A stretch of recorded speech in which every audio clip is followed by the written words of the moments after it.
This is India's #1 news network, and you're watching News 9. English news as it should be.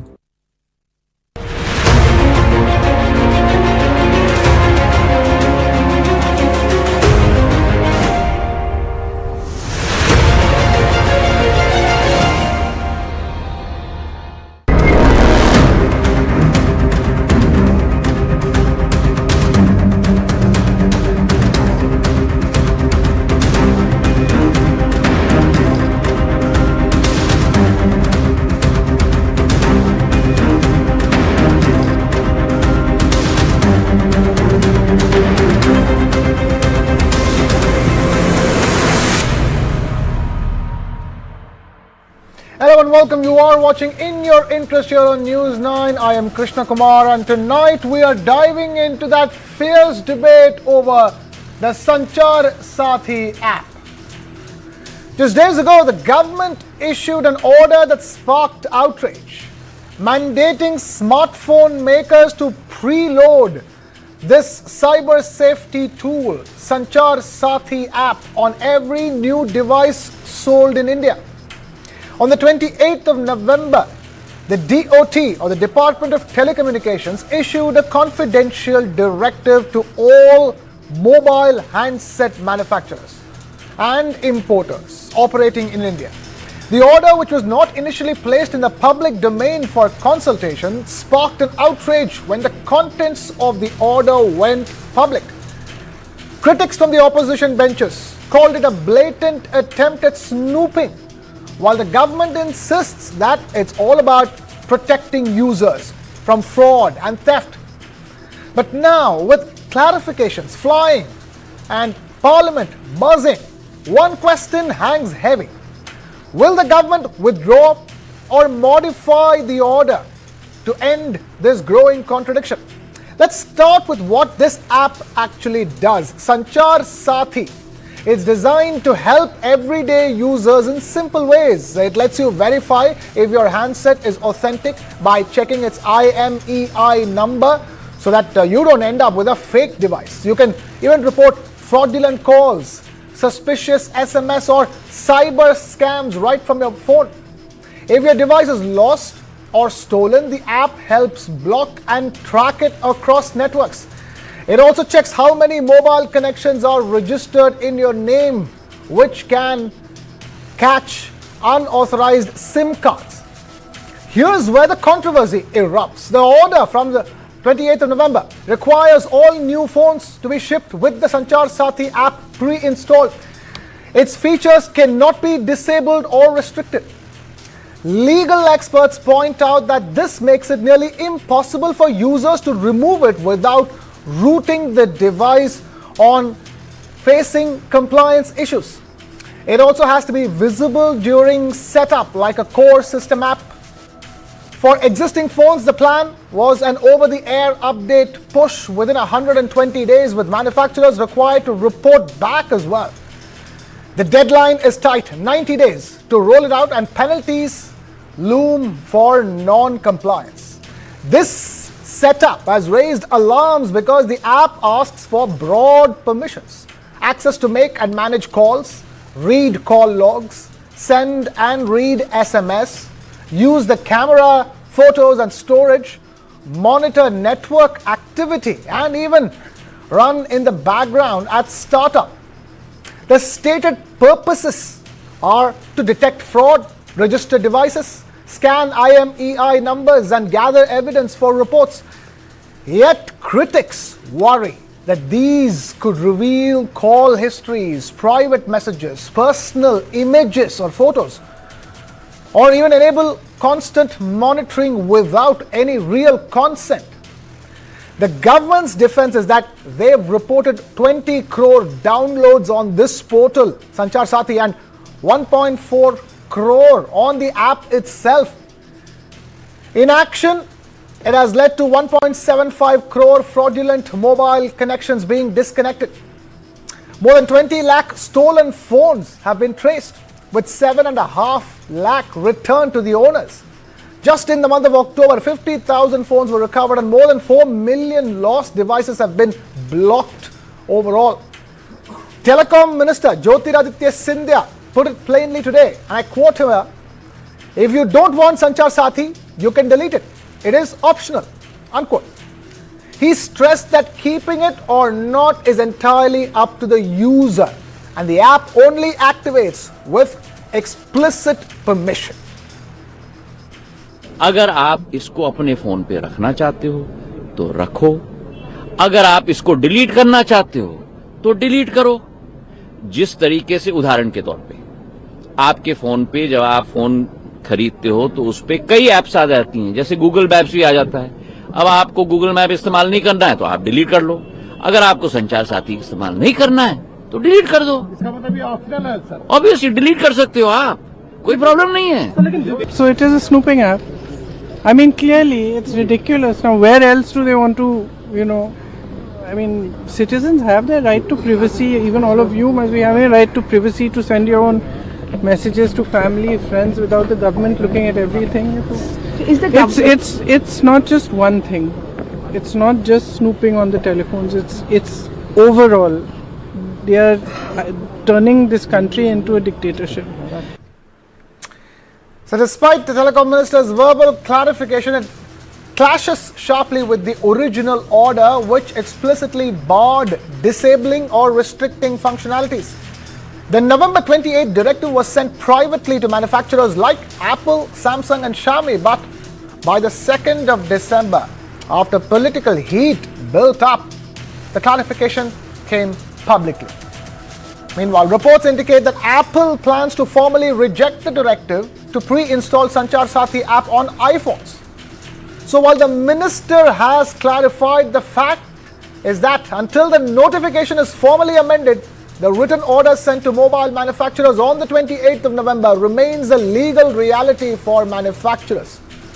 The big questions that we are asking tonight: if the app is truly optional as the minister claims today, will the government officially withdraw the November 28th order that commanded manufacturers to make it undeletable? Can the government guarantee that the extensive data collected will strictly be used for fraud prevention only and never for surveillance?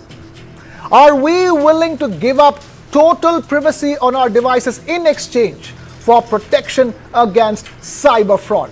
And to get some answers, joining us tonight are RP Singh, spokesperson of the BJP, Dr. Nishant Anand, spokesperson of the Congress Party, Dr. Gulshan Roy, former National Cyber Security Coordinator, Government of India. We have Dilip Cherian, founder, Perfect Relations and Image Group, also with us. Thank you all of you for taking time out to be with us over here. I'm going to begin by asking RP Singh, talk to us, sir. What is the final clarification? Is this app meant to be optional so that users can delete it?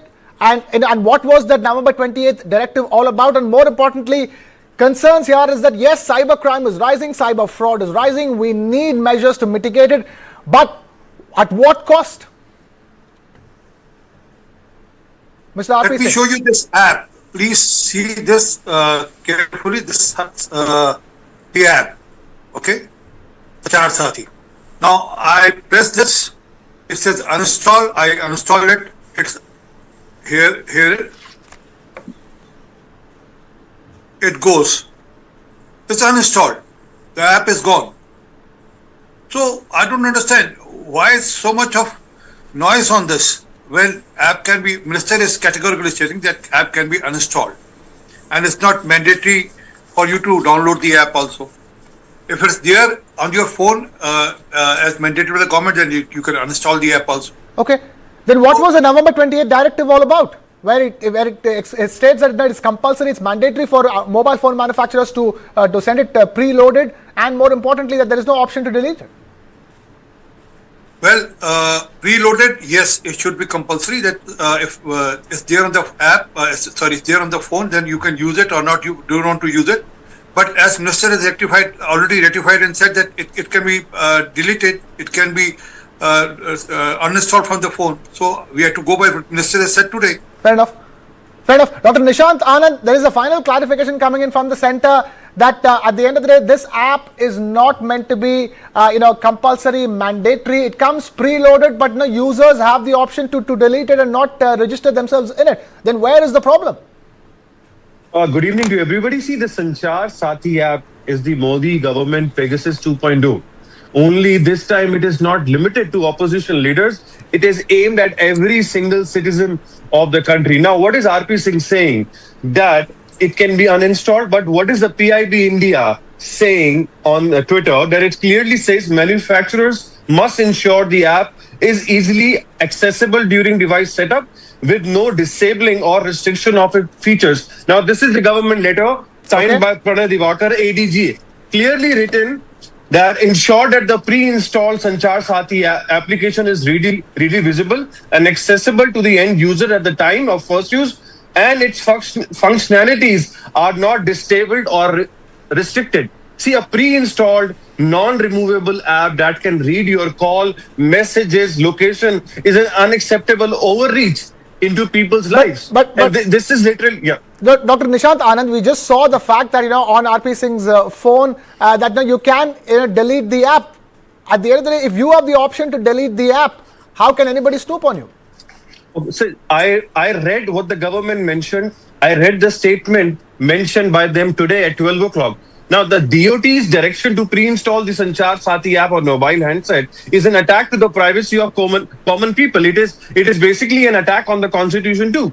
It is clearly a snooping application. Citizens of this country have a right to privacy. Now, what will if you download the app and you go on the App Store and read the terms and conditions? In every form, this government is turning India into dictatorship. Even in Parliament, they are not allowing discussions on anything. We talk about SIR, we talk about air pollution, Delhi bomb blast. They are not able to discuss and answer anything. Let's stick to what we're discussing. Okay, RP Singh wants to come in quickly, sir. We have to take it to the other people as well.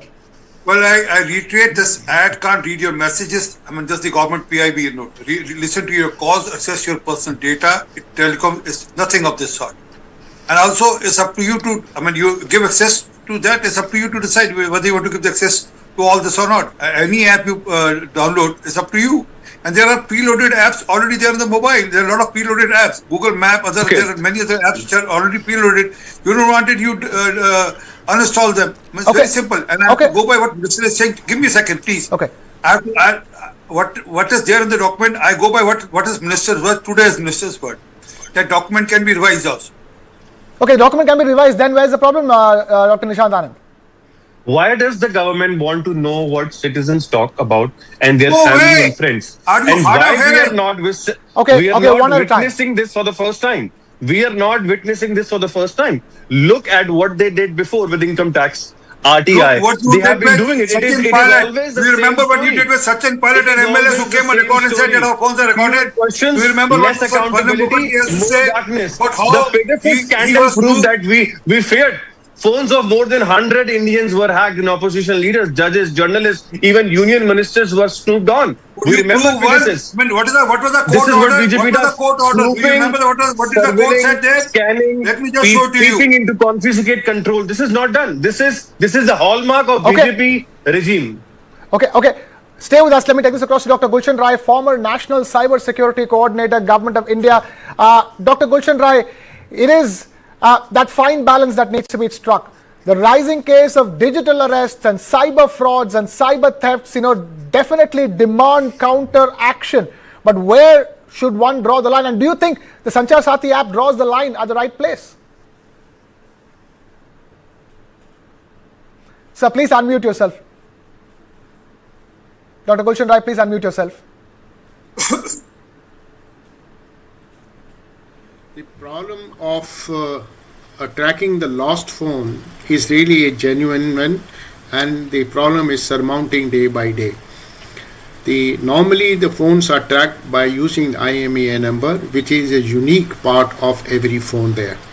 Now what all is happening, that some of the makers of the phone put the IMEI through hardware and some of the makers put it through the software. And I have also come across many cases during my official tenure investigation that the IMEI numbers of the stolen phone are changed because these are software enabled IMEI numbers are there. and the numbers are somewhere is 13 code, there is a 14-digit numbers are there. So the tracking the phone, lost phone, tracking these objectionable phones where they're sending the data for the crimes or digital arrest or taking the money is really a genuine one. The phones are stolen, phones are snatched, they are taken to the across the border, and because all those have a SIM, they have the WhatsApp, all other system, such apps function on a Wi-Fi. The phone continues to function on Wi-Fi, and so many messages, fake messages, keeps on sending there. And I have seen in my life how the phones are being misused for sending offensive messages, and this kind of a scenario there. So the problem is genuine. And there has been a pressure from public how to locate such phones, how to find such phones. I myself have lost more than one phone there at over a period of 5 years, including snatching. So problem has been genuine there. Phones are not so cheap today. Some solution need to be found out. Yes, I think the government has found out a solution by putting this app Sanchar Saathi. Now this Sanchar Saathi app is like any other app there. It will be, any other app puts the date, asks the consent for the taking the data. The app will ask it. But at the end of the day, if you see, there are so many apps which are supplied by the vendors. Along with the supply, there are so many apps are fixed on the phone supplied by the vendor there. They are also part of it. Actually, the question here is, Dr. Gulshan Rai, does this app snoop on people? There is privacy and there is protection. Does this app, strike that balance very well? Because you need to protect consumers, you need to protect people, but you also need to protect their privacy as well. That's what I'm saying. See, now the Data Protection Privacy Act is enforced on 13th November 2025. The Act will address the issues. It's not only issues with this app, if at all comes up, it will address the issues of other apps. That's why I said, every phone maker is supplying the apps fixed in the phone. If you talk about Google, if you talk about the Apple there, if you talk about other app there, they have their own app store. They do look at, from the security point of view, privacy point of view, they do look at it, everything there. So the Data Protection Law, Data Privacy Act will address these issues which the government has put the rules there. Okay, before I take this to Dilip Chari and Dr. Gulshan Rai, one more thing I needed to ask you. The minister says that the app is optional, it's not mandatory, you can delete it. But the order that came on the 28th of November says a different thing. So what stands legally, the order or what the minister says? One of the speakers has said that after the honorable minister made a statement, I'm sure he also said, and I'm sure that the order will be withdrawn. Whatever the order is being said here, they will withdrawn. Honorable minister's statement in public is certainly very important statement. It can't go otherwise there. Fair enough. So you are saying that order, that original order of 28th of November will be withdrawn based on the statements made by the telecommunications minister today. So Dilip Cherian, that being the case, this seems to be somewhere lost in translation between what the directive on 28th November said and what the minister is saying today. There definitely seems to be a recalibration in terms of the government's approach. But this is a larger debate, isn't it? Because at the end of the day, no matter how many misgivings that anybody might have against Sanchar Saathi app, it is the government's genuine effort at tackling cyber fraud, at tackling cyber crimes, and at tackling digital arrest and all those rising cases in which people have been losing hundreds of crores of rupees in India on a daily basis. So in that sense, there is no point in trying to talk about the lack of privacy when there is a need to protect the people, because that needs to be first and foremost. I think privacy comes over safety as far as the phone use is concerned. That's one. Second, the fact that citizens are seeing this and pushing back is enough of a signal. Number three, the minister having backpedaled is a very good sign, and I expect that the order will be recalibrated. Number four, I don't think government has any business telling manufacturers what to put as apps or what not to put as apps. That is not government's job. They should get about doing what their job is. Number five, we have fantastic global apps from Truecaller onwards who can do most of the things as far as spam calls are concerned, as far as cyber arrests are concerned. There is enough and more global technology which you can opt in and get for free. Okay, so you're saying the Sanchar Saathi app is redundant in a way? Sorry, yeah. I think that those apps they know what they're doing. They're providing a global service, and as Mr. Rai said, if the problem is overseas, then it is global apps which will find the way to solve these problems. And the most important thing is that in a democracy, the cardinal rule is trust your citizen. If you want to trust your citizen, this is not a good sign. And if citizens are likely to find this as an invasion of privacy, any government, any democracy must recognize that the citizen must have the option of opting in rather than having to opt out. That is the worst thing possible. Okay. Dr. Gulshan Rai wants to come in quickly. Dr. Gulshan Rai. No, I must clarify, I did not say about the global app. I said the apps are there, apps are deletable there. I at times worry about it. I'm looking purely objectively or professionally. Mr. Cherian talked about the Truecaller. Those apps takes away the data. What is the why don't they raise issues there? Every app takes the data. Everyone monitors the things there. If at all, these apps come at best or at worst, it will be same like any other app. If we are able to with the other apps, what is the problem with this app? And then top of this, DPDP Act will address those issues there. It will address all other issues there. It will address these issues. We must trust also. We must do. I fully agree. Wherever there is an issue of privacy and security, we need to bring a balance, as you said very correctly. Fair enough. We don't want a nanny state at any cost. If we are looking for a security, we need privacy. We have to bring a balance, and that DPDP Act will bring the order there. Okay, Mr. Dilip Cherian, you want to go ahead? I said that the problem is that this is not the first time that government is sending this kind of a signal of making manufacturers compelled to do something. I think that we need not have anything which encourages a nanny state. Citizens are responsible. They must be given choices. And what Mr. Rai said is right, that if other apps are snooping, we need to figure out who is snooping, what is snooping.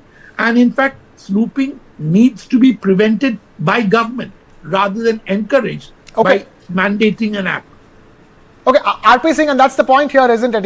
The government can actually find, other apps that are existing, other apps that are snooping on people and mitigate them rather than introducing a brand new app.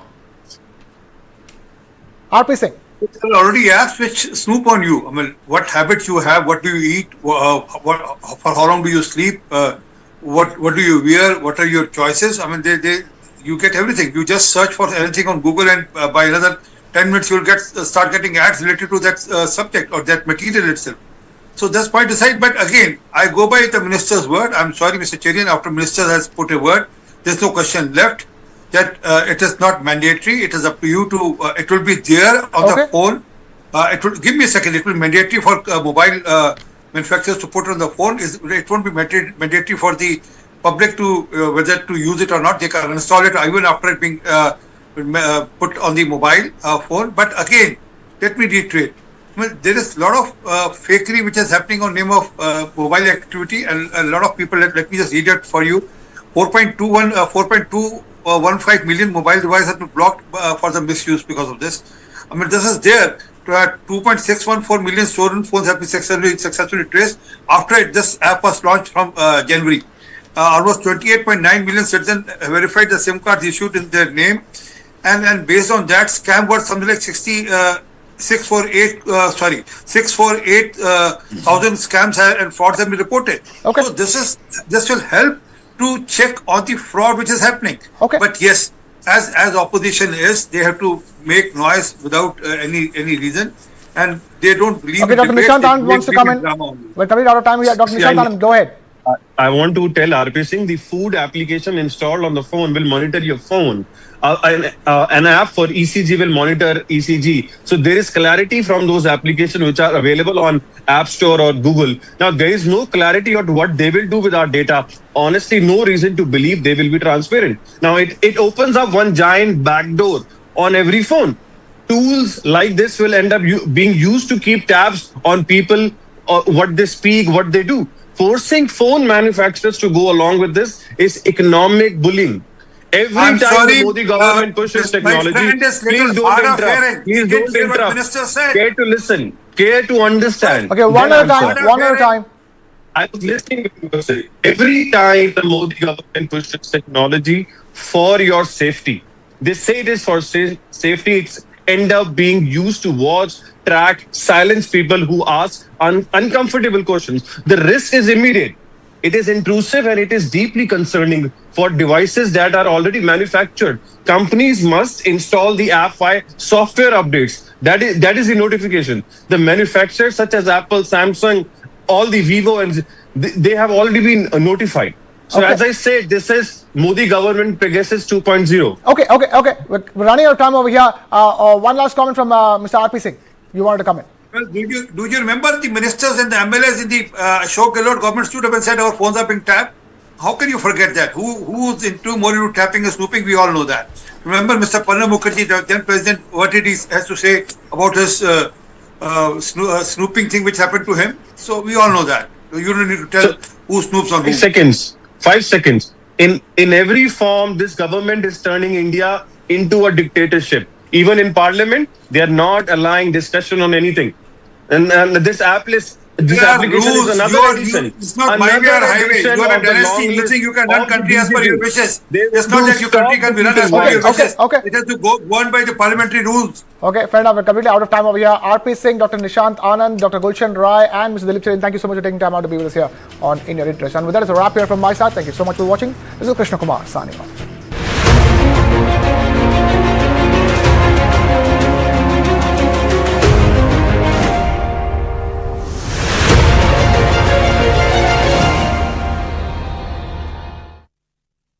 यार सोच रहा हूँ policy बाजार से term life insurance ले लेता हूँ ताकि मेरे बाद फैमिली को पैसों की कमी ना।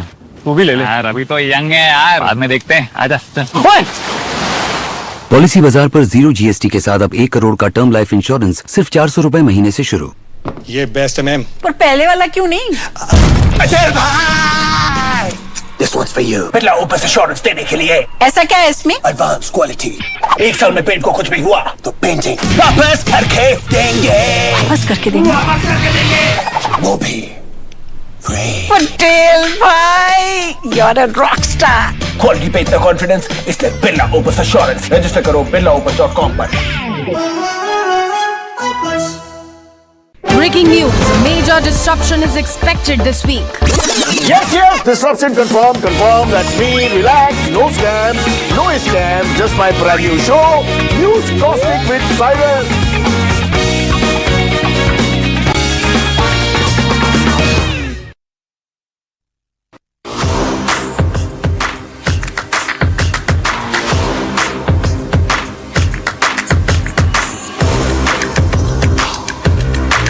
This is India's #1 news network, and you're watching News9, English news as it should be. Well, Tamil Nadu Governor R.N. Ravi has once again stirred the political pot, this time with a pointed remark seen as a dig at Deputy Chief Minister Udayanidhi Stalin. Governor R.N. Ravi highlighted the ancient cultural bond between Tamil Nadu and Kashi, saying the relationship goes back thousands of years. Without naming anyone, he referred to the recent controversy, saying Sanatan Dharma was compared to diseases like dengue and malaria, a remark that sparked a massive public uproar in the state. He said that this created a stir among the people of Tamil Nadu, and it is time for the revival of Tamil culture.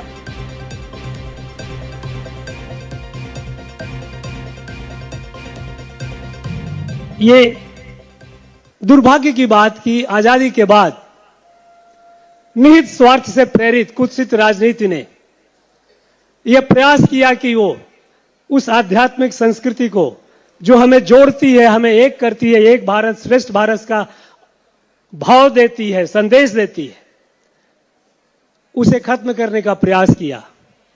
हमारे आध्यात्मिक नायकों, महानायकों को गालियां दी गई, सनातन को dengue और malaria तक कहा गया। इससे तमिलनाडु के लोगों के मन में काफी बेचैनी थी, उन्हें काफी खलबली मची हुई थी। जैसा हम जानते हैं कि तमिलनाडु, हमारे प्रधानमंत्री, यशस्वी प्रधानमंत्री नरेंद्र मोदी जी, जिनके दिल में तमिलनाडु बसता है, तमिल के लोग बसते हैं, नरेंद्र मोदी अवरगरेन इदयतिल तमिलनाडु तमिल मोड़ी तमिल मक्कल वालकिरद। उन्होंने इस दर्द को, इस बेचैनी को समझा और तब ये काशी तमिल संगमम यात्रा की शुरुआत हुई। Well, ladies and gentlemen, 2023, Tamil Nadu Chief Minister M.K. Stalin's son, Udayanidhi Stalin, sparked a row after he compared Sanatan Dharma with dengue and malaria and said that it should not just be opposed but eradicated. Udayanidhi Stalin said that Sanatan Dharma is against social justice and equality. And I'm being joined by my colleague Thoya Jakshi at this point. Good evening, Thoya. Quite a political stir right now. Very strong remarks.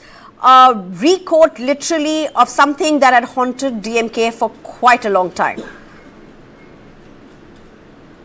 Well, yes, Sneha, in September 2023, Tamil Nadu Minister back then, Udayanidhi Stalin, who is the current Deputy Chief Minister of Tamil Nadu, who had caused a major political storm when he compared Sanatan Dharma to disease like dengue and malaria, saying it should be eradicated rather than merely opposed.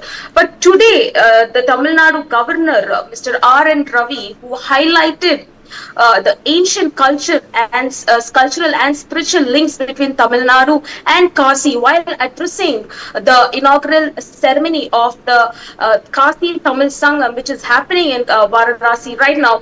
He also states that ongoing debates, surrounding comments that compared Sanatan Dharma to disease like dengue and malaria were remarks that he created a political controversy and public reactions within the state. He's also emphasizing the need to preserve and revive Tamil culture. The governor also spoke about promoting Tamil heritage nationally, insisting that Prime Minister Narendra Modi has contributed significantly to Tamil culture. He's also including, restoring historically significant, Sengol. He also mentioned, the Sengol and installing it with full honor in the new Parliament building. He also mentioned this. He also quoted, saying that he also announced that any Hindi-speaking students interested in pursuing their PhDs and Tamil would be offered to, fellowships, in support, positioning it as a part of border efforts, strengthening the culture exchange between the Tamil Nadu and the Kasi. And lastly, he has also quoted saying that Tamil Nadu and its people live in the hearts of the Prime Minister Narendra Modi. He has also quoted this very clearly, Sneha.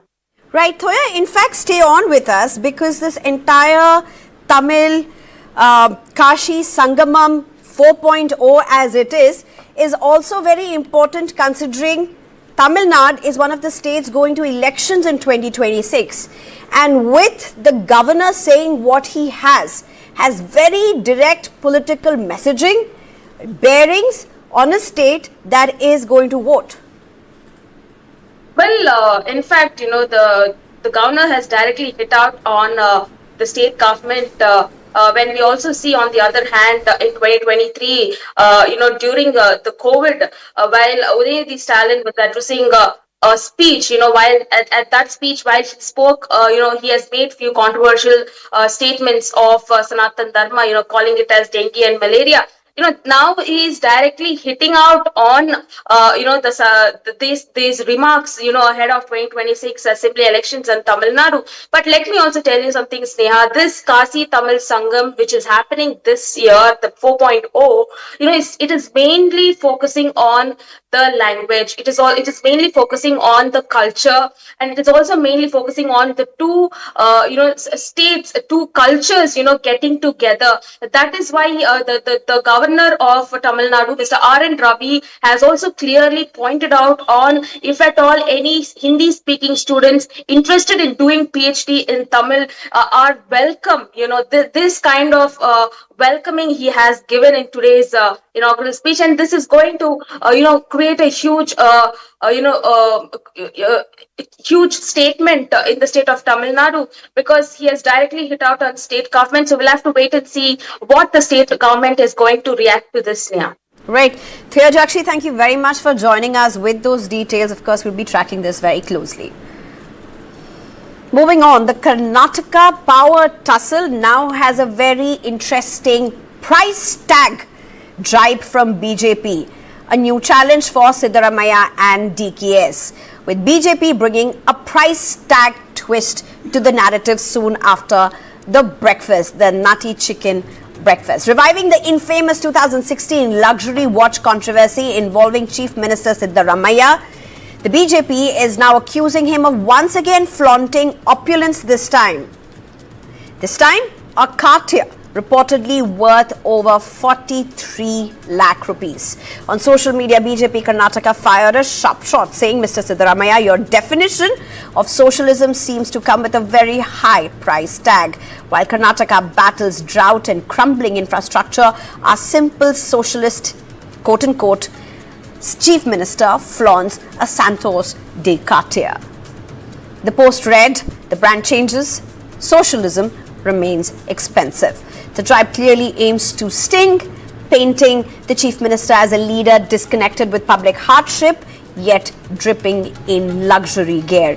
With politics in Karnataka already charged, this high-end wristwatch has just become the latest weapon in the war of perception. In 2016, Chief Minister Siddaramaiah was seen wearing a Hublot Big Bang watch, which was reported to be worth an estimated 70 lakh rupees. And I'm being joined by Gautam at this point. Gautam, good evening. Thank you for joining us. Take us through this. How should this be seen? Because today you had a very united pitch from DKS and Siddaramaiah soon after their nutty chicken breakfast, which seemed to have broken the ice, at least at the surface, between the two of them. We still do not know whether there will be a Chief Minister change or not, but that's for another day. The BJP now has launched an offensive, this time all about luxury and opulence, and a watch at the focus of it. Absolutely, Sneha. The narrative seems to be shifting almost at a pace that we are not able to keep up here in Karnataka. So, like you mentioned, from breakfast diplomacy to we've had secret dinner meetings. Now, what the BJP is doing is that they're going after the Chief Minister's tag of being the backward classes leader, saying that basically questioning him about opulence and luxury, like you rightly pointed out. And they have very distinctly pointed out, because these images were available in the public, anyone could have seen it, but the BJP has made it a point to take a look at, let's take a look at what Siddaramaiah is wearing. And then they found out that what he's wearing is this expensive Cartier watch, which is, if you look at it, it costs about 43 lakh 20,000 rupees, and put the price tag in there as well. And there is some meaning to this as well, because keep in mind that Siddaramaiah is not just a populist Chief Minister. He is known as the party's Ahinda face. Ahinda meaning basically he's the face of the Dalits, the minorities and the backward classes. And this is the tag that that the BJP is going after, stating that at the time when the farmers are facing issues, there's crumbling infrastructure, and also we are also looking at maize farmers after issues faced by the sugarcane farmers as well. We are seeing the Chief Minister flaunting this as well. So whether it will have a connect with the masses will be really interesting to see, because the winter session of Karnataka is set to begin in just a few days. And we have seen earlier in the parliament as well, when MPs flaunt their very luxurious bags and watches. It has become an issue in the past, but whether it will have that kind of connect in Karnataka ahead of the winter session is going to be very interesting here as well, Sneha. Right, Gautam. Interesting indeed. It's going to be interesting to see how this plays out politically as well. Whether Siddaramaiah or DKS will even respond to this is also something to watch out for. Gautam, thank you very much for joining us. Trouble is mounting for suspended Congress leader and Palakkad MLA Rahul Mamkuttil in Kerala. A new sexual assault complaint has been filed against him. A 23-year-old woman approached the crime branch and KPCC President Sunny Joseph, alleging that she was sexually assaulted multiple times at a homestay under the pretext of marriage. The KPCC President has forwarded the complaint to the DGP, urging action against the MLA. Police are yet to begin further proceedings based on this complaint. This comes just days after a rape case was registered against him following a complaint lodged with Chief Minister Pinarayi Vijayan.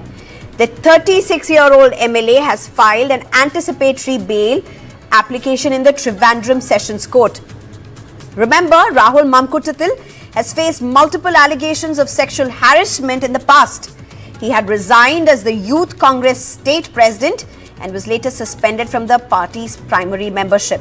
Despite his suspension, he continued to make public appearances at party events, drawing criticism from within the party.